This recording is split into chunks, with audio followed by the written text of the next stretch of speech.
family, they're taking notice of this. I put up a video earlier. There was a white guy. He was in a cotton field. And I guess he's some kind of right-wing extremist or whatever. And he picked up a piece of cotton. He said, yeah, you see how easy that was? Black people didn't build America, and you don't deserve reparations. So okay. So, yeah, I posted that up and it went viral. And my question was, okay, if it was that damn easy, why didn't y'all do it? Why didn't the white supremacists do it? If all it took was you to just go out there and pick some simple pieces of cotton, why the hell did you not go out there and do it? Why did y'all have to create this brutal system and put so much effort and resources? Because slavery was the name of the game, no side thing. Slavery was the main game out here. They had to force us to do all the labor, and it wasn't just no damn cotton. See, So that's Tariq Nasheed. I'm listening to what he was saying on his YouTube channel. Are people getting reparations anxiety, right? And I'm just gonna answer the question for him. Yes, it was simple for those white people to be able to pick cotton, right? So they over here on the land. They know how to pick cotton because they the ones who taught black people how to pick cotton once they came over here. So they already knew how to do it, right? Whether they learned it from the Indians, whether they learned it from this certain type of tribe, whatever, they learn what it is. And at some point they realize, like, look, we need to get we need an army of people to be able to pick all this goddamn cotton that's up in this field. And in the meantime, while we're doing that, what we're going to do is we're going to create the system, right? A system of operation on how to take the cotton, you know what I mean, and then be able to sell it and create a flow, an economic flow, and in order to be able to get rich off of it. I'm thinking Tariq should know that shit. That's not really something that difficult. And what they need to start understand is that about the culture of America, you can talk about all the things that you did and everything like that. But the fact is that American culture, what they're going to do is, well, the other side of American culture, which is kind of like the CEO type of people, they may not have that gift to be able to play basketball, to be able to pick cotton. Their gift is creating systems. Try to play this whole, we only pick cotton. No, it was way more than that. We were building the cities, clearing the brush, clearing the wilderness, building the roads, building the railroads, building the cities, building the plantations. We were building all of this stuff. So let's stop there, right?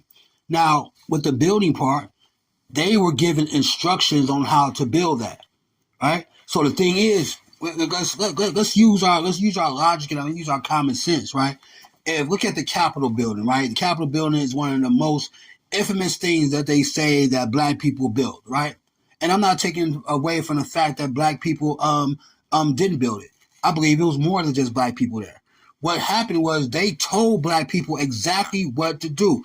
Pick up that hammer, put it against that wall, and nail them nails together, and pick up that wood over there, carry it over there, lay it down like that. Okay, let me go ahead. And the white guy will go, okay, let me measure that thing. Okay, that's 6 by 7. Okay, I'm going to have to cut a little bit off of that. Okay, so that's what they did. They taught those slaves how to build.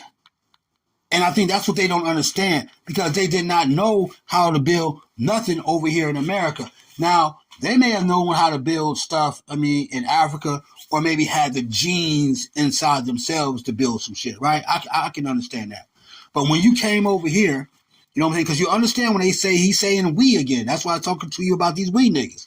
Because he was not there doing none of that shit. He wasn't building no railroads or picking no cotton or whatever like that. And even now in his daily life right now, Tariq Nasheed is not out there building anything with his hands. So when you hear these we niggas talking, this is why I call it a mental disorder. Is because they think that they are like them slaves from back in the day, right? They try to take this mental time machine and try to attach themselves emotionally to a time period where they did not contribute anything to it. Right? So when we're talking about building railroads and things like that, there was somebody there who knew how to build that damn railroad, right? He knew how to do it. And all he did was instruct black people to be able to do it. The white people at that time taught black people how to build shit. And we were not just the builders, we were the architects in many of these things. And also we were creating the culture of America. We were creating the cuisines. We were creating the music. We were creating the dances. We were creating some of the medical headways. So we're deep, deep, deep rooted in this culture. And also, cotton was king. You understand?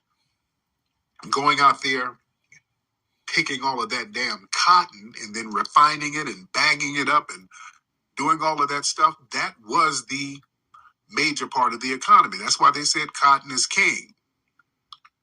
So yeah, you're not going to minimize it to just, hey, they were just picking that cotton. No, that cotton and all the other things that we were working on, that built up the entire economy, and everything else was born out of that.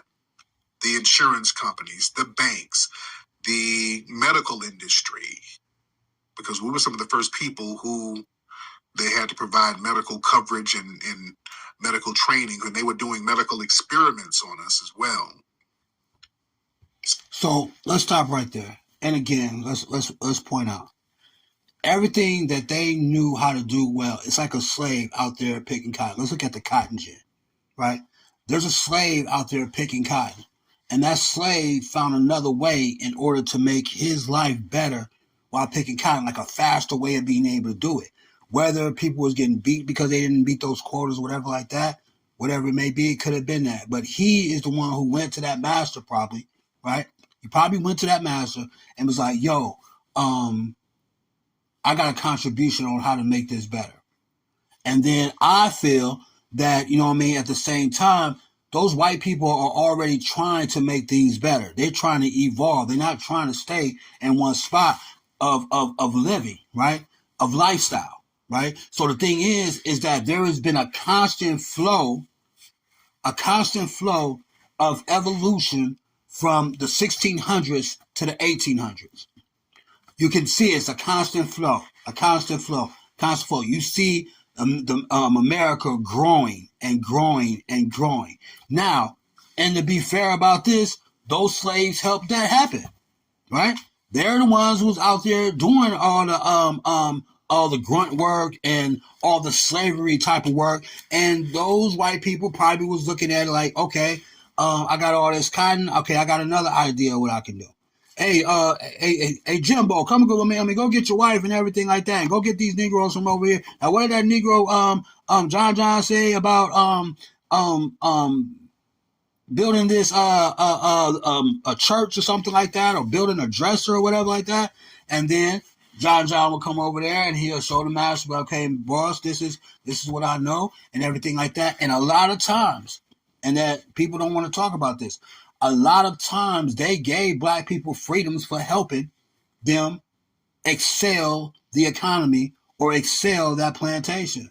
They gave them money. They gave them special favors, because you have to ask yourself, this had to happen, because how is a slave able to pay for his wife's freedom?